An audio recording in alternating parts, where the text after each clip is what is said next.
Me and Drizzy back to back, it's getting scary. If you fucking with my eyes, just don't come near me. Get out my way. Put some bins all on your head like Justin Terry. Whoa.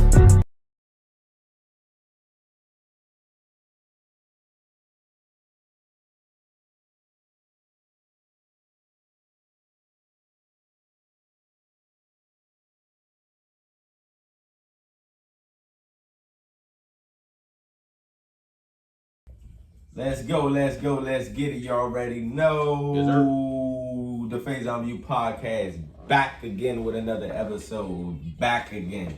So, man, let's get into it, man. Facts versus opinions, man. This is episode 245, man. We getting to 300. We getting closer and closer and closer. We rising, man. As you already know, my brother in here with his game shift hat, because we always supporting game shift. Let's get it. Hey, color power on as usual, per usual. At the Faison View podcast, you already know. And you know what I'm saying? Let's get into some good agenda, man. Good agenda. Thursday, 5 p.m. Like my brother just said. Make sure you are tuning in. Like, share, and subscribe. Like, share, and subscribe, man. You already know, man. So our agenda, Dave Chappelle, man, the closer has come out, man. Hey, a lot of controversy, a lot of things being talked about. We're gonna dive into it as always. Next, what was the last movie you actually went to see? And how did it connect with your life? You know, movies are always a very good outlook. All right, so the best birthday song, man, you gotta choose one. Best birthday song, you gotta choose one. That's a lot to choose from, but we're gonna get to it. Is there anything wrong with a man asking women to go half? Because there was a lot of speculation, a lot of talks on Twitter and things of that nature where a woman, you know, alluded to, man, I should never have to go half with a man. So we're gonna get into that. I feel like that's a very good conversation. Would you rather have everything you draw become real or be able to fly, but only as fast as you can walk? So, you know, that's a loaded question, but as you already know, man, we're gonna get your comments later because that's gonna be the last one. So, man, Dave Chappelle's the closer, brother. Dave Chappelle's the closer, man. He's the new max level of not caring. And max level of not caring. And also, man, as he continues to do these specials, as always, he's known as looked at as a legend. But now I feel like he's becoming even more than a legend. He's becoming an icon. And Dave Chappelle, like, just give him his flowers and his respect too while he's here. Because people don't understand who Dave Chappelle is, you know, this new generation and what we came off of Dave Chappelle's show. And yes, we're biased, but we don't care. Yeah, and also, he's from DC. Right, he's from here. Like that's us. So, but also with this Dave Chappelle, this new the new closer, you know, caused a lot of controversy, which all of his really have. Yeah, this probably caused the most, I guess. But without even before getting in this conversation, I feel like that's what I was saying. I feel like people don't realize who really Dave Chappelle is in his comedic ways. And if you don't, you really should actually listen when he is talking, because he has a lot of hidden messages, a lot of hidden gems, a lot of things that are talking about social justice, and not just, you know, just being funny. It's not just being funny. Most of his conversations, especially stand-up, are serious conversations. If you actually listen, it's a lot of hidden agendas. That's the beauty of comedy. But I'll get to that when I go. To your point, that's the beauty of comedy. And what happened to the Bernie Macs? What happened to, you know how many, that's Red Fox, the real ruthless, like cutthroat comedians. But that's what comedy is for. It's to gather everybody. That's more than anything. It's to gather everybody in one setting, one room, and we can all laugh together. At each other. You know, at the end of the day, laugh together. And I just wanted to say that before getting into all the controversy, the Dave Chappelle show, bro. Like, if people actually watched it, it was like, it wasn't never a cringe to watch, because it had a lot of things talking about other races, especially his own race. But it was just a level of transparency, understanding that we are all different, but at the end of the day, we are all human beings. It's really no difference. And that's the message he even spit in the Dave Chappelle show, which is a classic, legendary show. And the reason why he walked away from that show, because he was being treated poorly as a human being. And then secondly, for sure, as a black man. Yep. and people don't understand how that feels. He walked away from millions of dollars, tens of millions, millions of dollars, and he wanted to be his own man. And you see where he is now, and he's leveraging. But on to this controversy though. You know, my brother Hugh hit us up first. Like, did y'all see Dave Chappelle? I'm like, nah, don't say nothing yet. Don't say nothing yet. He was just like, hey, you know what I'm saying? It's Dave Chappelle. You gonna see. And you know, when turn it on, we seen, man, like what he was saying. But I feel like a lot of people miss the messaging and what he was saying. I really do. So what do you feel about this, since you was the first one who actually see it? Dave Chappelle is right. Because Dave Chappelle said some things that I said. I said, you know, and I'm not here to defend the baby, because I mean, I don't agree with how everybody feels, but I will say I do think what he said was just stupid. I don't think he was directly talking about a demographic, but it was just dumb to say regardless. And like, it's just, if you just wanted to say, you know, if you're healthy, put your lighters in there, you should have just said that. It was just dumb to say. Right, but my point was that nobody had a problem with the baby when he was rapping about shooting niggas. That's what they like, or when he was rapping about misogynistic lyrics. Like, no one had a problem. No one had a problem collabing with him, doing business with him, going to his shows, and then but you make fun of a member of that community, then all of a sudden, like, you got to be out of here. And like Dave Chappelle was right. Like, you know, they care more about this community's feelings than they care about things that actually matter, like whether it be black people or anything like that. And the fact that people want to cancel him just proves this point. It's like, you guys are proving my point. Like, why? And my thing is this, like, I think D.L. Hughley, because they got Kevin Hart, the Kevin Hart dream that's hosting the Oscars, and they got him out of here for doing that. And it's just like, for something that happened years ago.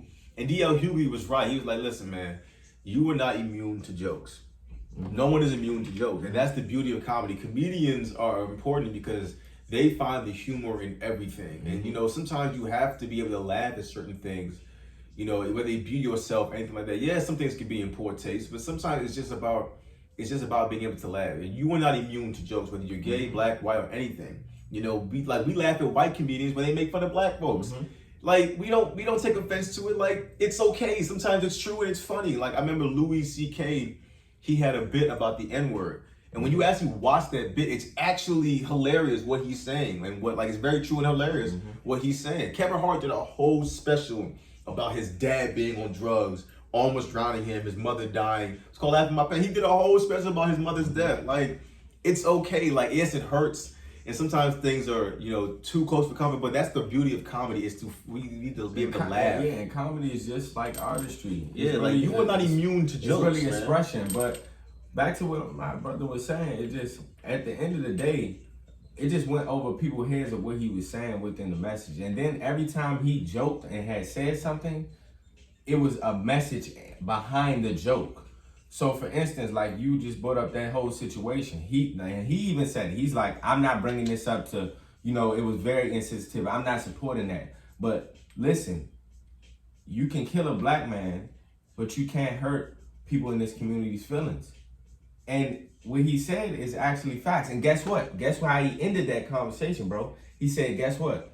I'm very proud and I'm very honored. And also, I respect the fact that they have a movement that does what it does. Because when their movement moves, they move, and they move together. Yeah, and we try to get stuff happening. But when we try to get stuff to go together as a whole, as a people, I'm talking about black people, we don't get nothing. We don't get nothing done, and that's a fact. I will say that. There's a gay bill. There's an Asian bill. We don't have a single bill for us at all. Exactly. So it's not in the sense that he's hating on anything of that nature. He's actually, when he's getting on his platform, he's showing the millions and millions of fans and watchers that he has that, yes, at the end of the day, I'm a comedian, but I do care about the skin color that I'm in as well. And I also can be transparent about everything else. You know, he even jokes about himself within the joke. Yeah. Saying he's a part of it, he's jealous, he wants to be a part of that community, He made fun of him being molested. And it's right, exactly. Like, and those are real things he's probably has gone through and just really expressing. But people, you know, some people, I'm not saying all, because the majority of the people actually have the same stance that we have. Because we feel like Dave Chappelle, just because of what comedy is and what he's exuding in these times, it's uncancelable. You can't cancel a icon or legend like Dave Chappelle. Because when they asked him of it, I love it. Because that was the whole point of him doing the special. To get the reactions, to see if did people really understand what I was saying. But, I mean, and if not, that is okay. Yeah, and when you rewatch it, you will have an understanding. Instead of just jumping out there blurting things because you hear something. You know, the shameful part of it is like that community is becoming more like bullies than anything. And it's just like, and no one likes a bully. And it's just like, you know, and Dave Chappelle's whole point was like, listen, you got to stop punching down on folks just because they said something you didn't agree with. Everyone doesn't have to agree with your movement. Mm-hmm. Everyone doesn't have to agree with your lifestyle. You know, as long as they're not saying anything hateful about you or making fun of you or mistreating you, that's something else. But just the simple fact that they disagree, you want to cancel them because they disagree. And the thing about that is too, as well, is people don't respect our movement. We still don't have justice for Breonna Taylor. We still don't have justice for George Floyd. Even the whole mission behind it, yes, we see a statue of them, which is still getting vandalized, but that still didn't defeat the purpose that it was. Yeah, only one of those guys is in jail. There was 3 other guys involved in that. And you still gotta wait for them. And even though, you know, we always go back to this, and people say it's not always about race, but George Zimmerman walks these grounds to this day. Yeah, George Zimmerman, you know, you get what I'm saying? Got away with murder, you get what I'm saying? So it's like, just like anything, honestly, we just pick and choose what we want to, it's really pick and choose which side you want to be on. Yeah. Because at the end of the day, we all humans, but we all deserve the same equal equality and equity. We all deserve that. We all deserve that. It shouldn't, that's more into politics, but we can go all into that. But it's at the end of the day, man, just honestly respect the craft of comedy for what it is. Yeah, just man, because you're gonna ruin the craft, respect man. The craft of comedy. I ain't saying that, oh, well, we're just trying to be insensitive to what he's saying. It was just messaging within what he was saying. Yeah, because I think a part of that was one of the reasons why Kevin Hart's last special wasn't as funny as it could be, because I think Kevin was in the back of his mind thinking about, okay, I can't say this today. Right, I can't say exactly. this. Now, exactly. You know, I hope what Dave did inspires him in his next special. It's like, listen, if they don't go, I'm letting it fly too. You know, and I like, you gotta. That is the beauty of comedians. It's like, you know, nobody is immune to jokes. Everybody in here, I'm saying everybody as a whole has been made fun of in a comic special by another race, the same race, whatever it be. Like, someone has made fun of you in somehow. I've laughed at white comics that made black people jokes. I've laughed at black people that made black people jokes. White people laugh at black people that make white jokes and stuff like that. Like, everybody, you know, like, you look at shows like Family Guy, which I cannot believe has lasted as long as it lasted. Yeah. Family Guy makes fun of everybody. And it's very, even God. And that's like very cringeworthy, but guess what? Love that show. Yeah. I haven't watched it in years. Not because I hate it, but I love Family Guy. But like, they even make fun of God, and I don't like when they do that. But they even do that. Like, they don't care who you are. That's a perfect example. You know what I'm saying? Perfect like, example. So like, there's a craft when it comes to being a comedian, man. And Dave Chappelle is definitely one of those guys who's a master at his craft. And to be able to take something like that and put a funny spin to it, but at the same time put a deeper message behind it. You know, everybody has been made fun of through a comedian special. You know, George Lopez is a comedian. He's made fun of people. You know, you got black comedians, white comedians, Jerry Seinfeld, you know, so like Bill Burr, like Louis C.K., like, it's just like D.L. Hughley said, you are not immune to jokes. Just because you're a part of that community does not mean you are immune to jokes. Like, it's just jokes. If you find it funny, you know, then laugh. If not, like, cool. But like, you can't cancel people and try to say that they're this, that, and the third. Like, nobody is immune to jokes.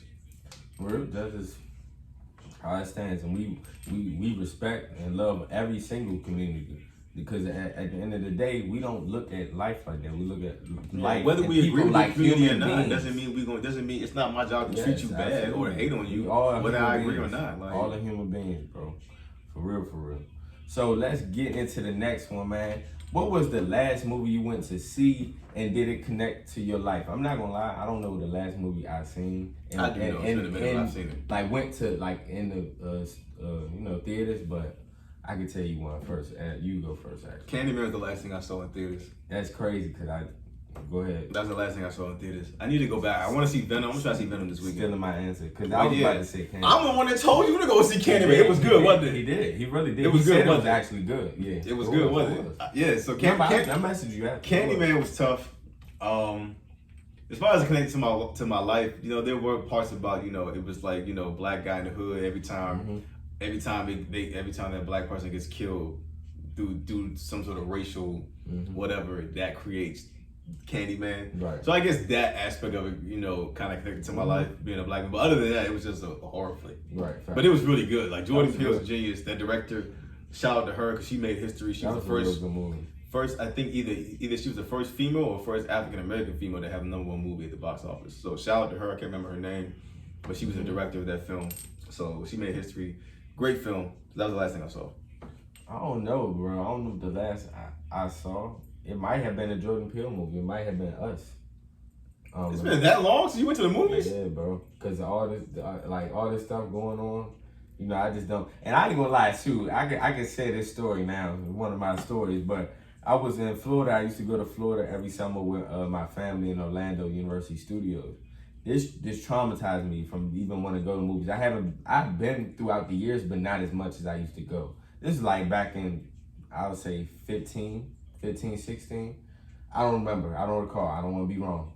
But you remember when, this might actually have been longer than that, but whatever. I remember when, you know, Dark Knight and stuff had came out, whatever the case may be. And this is not at the same time. I'll tell you the difference between. And when Dark Knight came out, it was a story in Colorado that in the movie theaters that some gentleman dressed up as Joker and shot up the movie theater. I don't know if you remember that. Remember that. They gave me very much so a traumatic, like, I don't know, like there was something about that situation. I was just like movies, because it just made me think a lot and just like, dang, being observant, like whatever, being in a certain type of closed space, whatever, it gave me anxiety thinking about it, right? So years past, this situation happens, bro. We watching Planet of the Apes. I lie to you not, real, this actually happened. And like my reaction was swift. So we in the movie theater. The movie's actually almost about the end, towards the end. This dude walks in, backpack. But he was there throughout the movie. He was just being awkward throughout the movie, backpack, whatever. He gets up, he goes to the bathroom, he comes back with the backpack, right? And some black gentleman in front of him, it was him and his kid.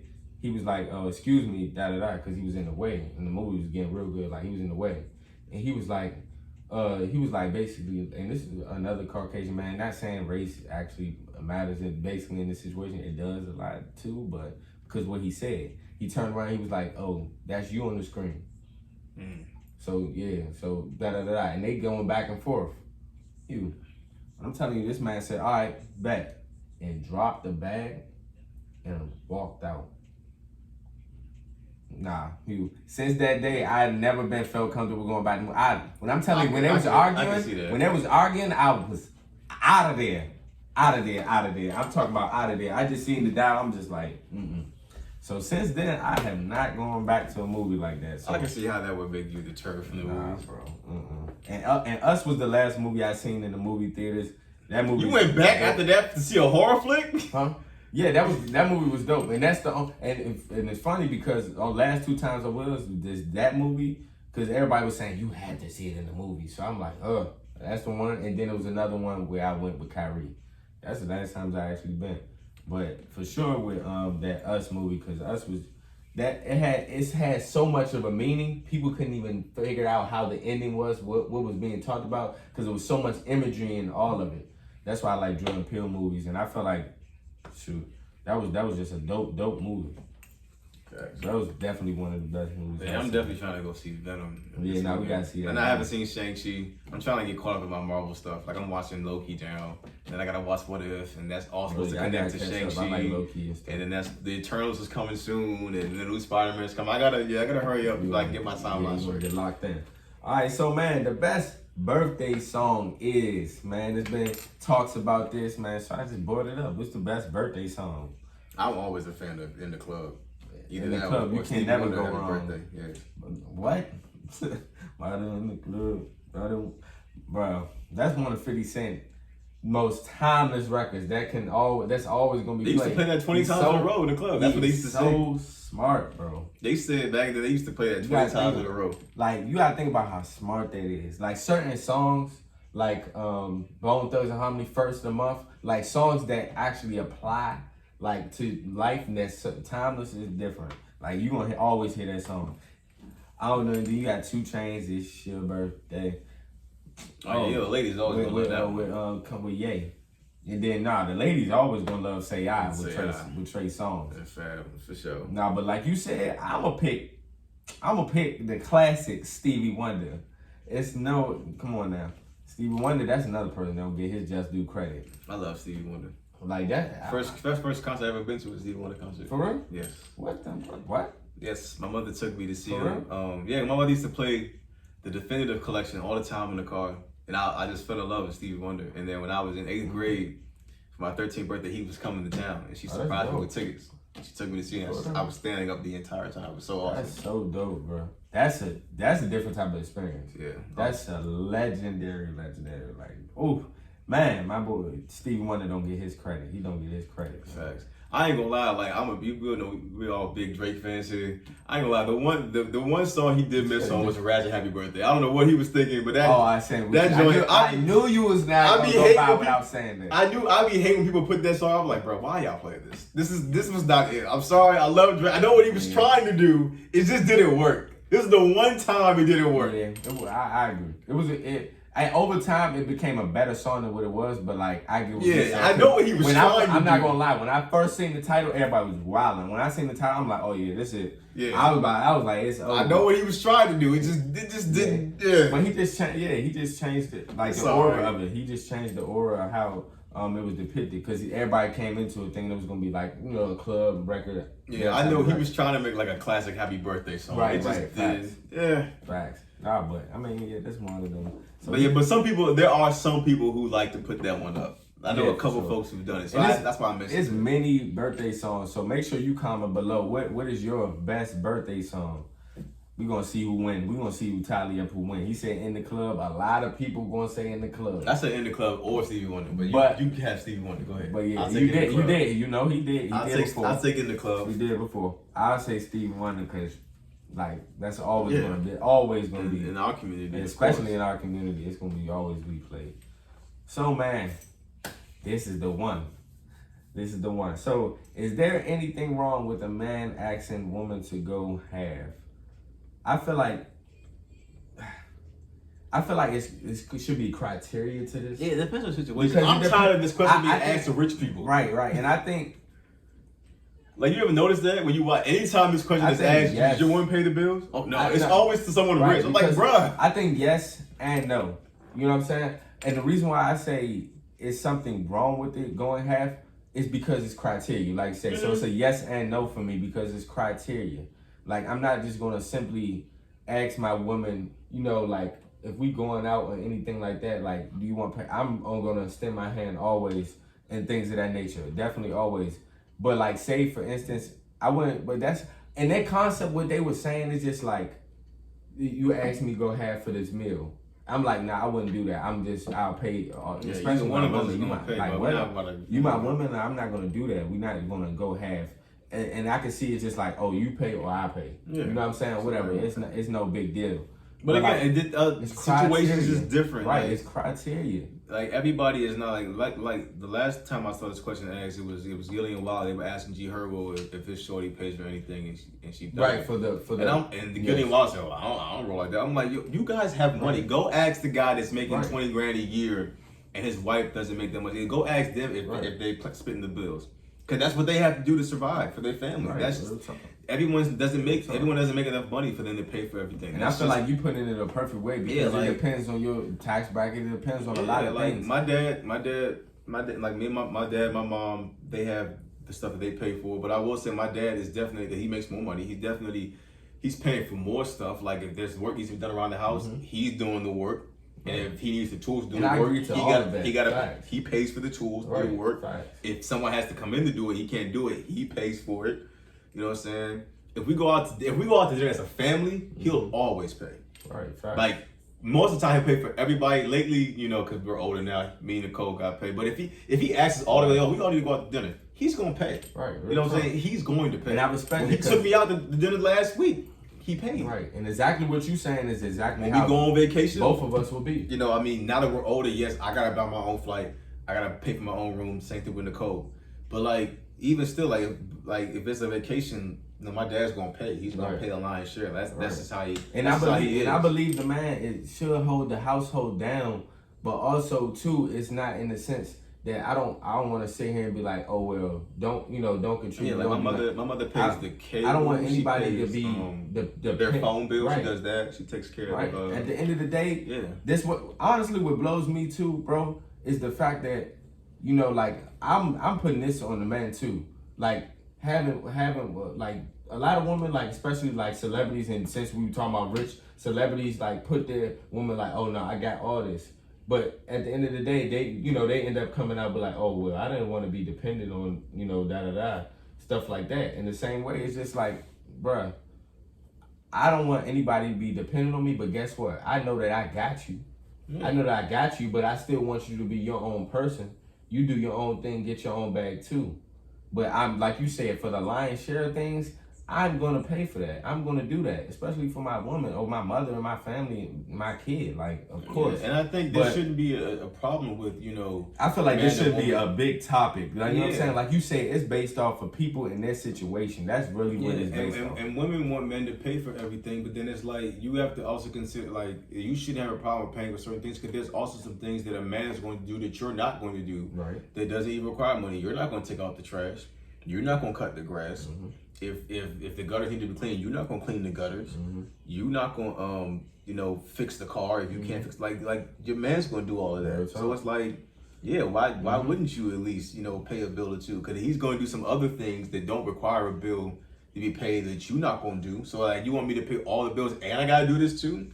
You know what I'm saying? Like some women won't even touch the trash. And that's cool. Right. That's cool. I'll do that. Right. But it's like for sure. Come on, man. Bring something to the table. Make sure you bring something to the table. And not all women, but this new generation of most women have a different perception of what their mother and grandmother's like perception was. Of course, generations change, things change, but also it's more so like this even comment being made, like people were at her neck too. Just because, like, you know what I'm saying? It's like you said, people probably like, dang, like, it was a lot of people that were like, dang, I go half, like, what's, you know what I'm saying? What's wrong with that? What's wrong with contributing? It's just a lot, not all, a lot of women these days, I want to say act like they can't contribute, but that's what it seems to be. Yeah, because women today want all their bills paid, all the mortgages and stuff paid, and you want to be spoiled too. And it's just like not every man is financially in the position to do all three of these things. Like you want to be spoiled and have everything taken care of financially and dates be paid for. It's like like not everybody's in that position to do all that. That's a lot. Even for somebody rich, that's a lot because if you're rich, your woman's gonna want something expensive. For sure. You're going to want to go out somewhere expensive to eat. You're going to live in an expensive house. Yep. Again, some guys can do it, some guys can't. But, like, that's still a lot. Yeah. Financially. The perception of social media, bro, has changed. You actually save a whole lot more money as a household if y'all, budgeted and divvied it up together. Right. Even if y'all $2 million in the house, y'all would save more money. That's what I'm saying, too. It's like what they were saying, like with G Herbert, back to that convo, you was basically saying he was just like, oh yeah, well I pay for everything, I pay for the house and stuff like that. I would definitely do that. I would pay for the place that we live in and things of that nature. Yeah. But am I going to sit here and say like, oh well, nothing else has to be done or anything like that? I'm not going to sit here because my tax bracket is different from somebody that is. Yeah, if I'm the breadwinner and my tax bracket is like way further than yours, right? And that's why that makes perfect sense. And that's why you said stop like bringing the conversation to wealthy and rich people because it's a different aspect. It's a different aspect for everybody. We trying to become rich and wealthy. Yeah. But like you said, everybody's different. It's strategies and practices in which that you become wealthy in. So everybody different. It's some folks out here struggling, man. And it's one thing men struggle to deal with is being able to provide and wanting to feel like a man. It's not your woman's job to make you feel like a man, but it is a woman's job to let her to support her man and to cheer her man on and let him know it's okay to fail. So even when he does have those moments where he's not feeling like provide, like hold him down. Don't make him feel like less of a man because, you know, he can't, you know, financially provide as well as he wants to if he's struggling. Like, so everybody, like there are families out here that are struggling, and the last thing you need is to hear outside things saying like, oh, you less of a man because your woman pays for this, that, the third. You know, I remember the song Mockingbird by Eminem. Eminem talked about, you know, it was one year at Christmas, and you know, he spent all his money trying to make sure their lights are on, and food on the table, and you know, that year at Christmas, his wife Kim bought Haley some presents and said they were from him, and he sat up the whole night crying. He just felt like less of a man because he couldn't afford to get his daughter some gifts, and but that was a good thing his wife did. You know, for me, that's what a wife does. Like, yo, daddy bought these. Right. Because she understood, like, he spent all his money to make sure we have the house to have Christmas and the food for us to eat. You know, but and even still, as a man, he just felt like, man, that really hurt him. Like, man, I wanted to be able to do what I'm doing, but also get her something myself. So, like, everybody's different, man. Real spit though, because at the end of the day, like you said, everybody is different. Everybody's situation is different. So, to me, it's not a right or wrong answer. That's why I say yes or no. Yeah. Because it just depends on how the chips fall. So, lastly, man, would you rather have everything you draw become real or be able to fly, but only as fast as you can walk? So, either be the Green Lantern or be the Green Lantern? It's be the Green Lantern. I don't know. I'd rather fly, because flying is cool. And I walk pretty fast. Flying is cool, bro. Flying is cool. I walk but like that other thing is cool. Like being able to draw anything and it come to life. I don't know. That SpongeBob episode was pretty. Yeah, it doesn't matter though. I can't whatever draw, you draw. That's fine though. I ain't gonna lie to you. Now because now you say that, I'm gonna choose whatever you can draw, because I can draw. Shoot, I could draw. Yeah, it might be impossible. Might draw more time. I might draw money. I might draw, bro. I can. The sky's is limitless. As long as it don't come out like I can draw my house, bro. Like, come on, bro. You can keep like a giant marker in your car, and then when you in traffic, get out your car and draw wings on your car, and then get back in and fly over. That would be lit. So like you just said, you can fly. You can probably draw wings on yourself and fly. Yeah, that would be lit. So yeah, but I'm gonna pick fly, because flying is always cool. Like, mess with that. You get an argument with a girl, just fly away. Shoot. Nah, I draw anything, man. I can draw some food, anything. It's right here. That's fine. Yeah. As long as you don't come out the doodle bob, you gonna be alright. Nah, for real. That SpongeBob episode was legendary. But nah, as you already know, man, another amazing podcast every Thursday, 5 p.m. Make sure you guys tune in. We are already at 2:45, man. Let's just keep it pushing. We are already gonna do that for you guys, man. Much love, much respect. We'll see you